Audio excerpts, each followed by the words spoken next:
We continue my journey, the journey of resilience against the encroaching darkness.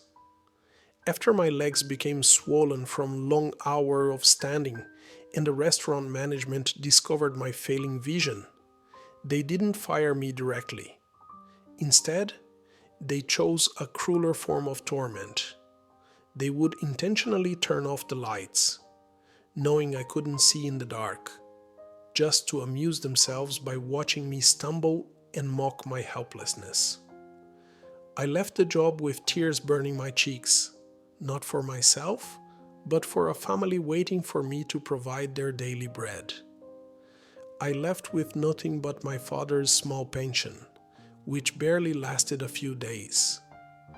The pain of loss was immense, and we were surrounded by mockery from every side as we watched our peers living securely under the protection of their fathers.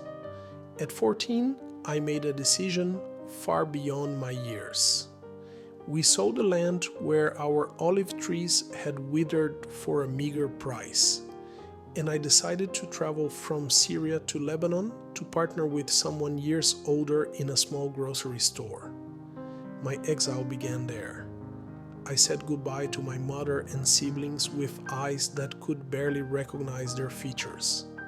I worked with all my strength, cleaning, mopping, and arranging shelves, while my partner handled the accounts. 2 years passed while I worked for no real pay, and the answer was always, there is no profit.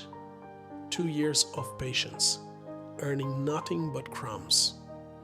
I was a child who grew up before his time, carrying a responsibility that could crush mountains. Even harder was my tunnel vision. I walked the streets of Exile cautiously, caring only about what was directly in front of me, so I wouldn't bump into someone who might think I could see, while I was actually fighting just to stay alive. During that period, I lacked safety, I lacked support, and I lacked someone to comfort me in my illness. I chose to share my story in English because I am searching for hearts that can feel, after finding nothing here but ridicule. Follow my story. Perhaps it will reach everyone wandering through similar darkness.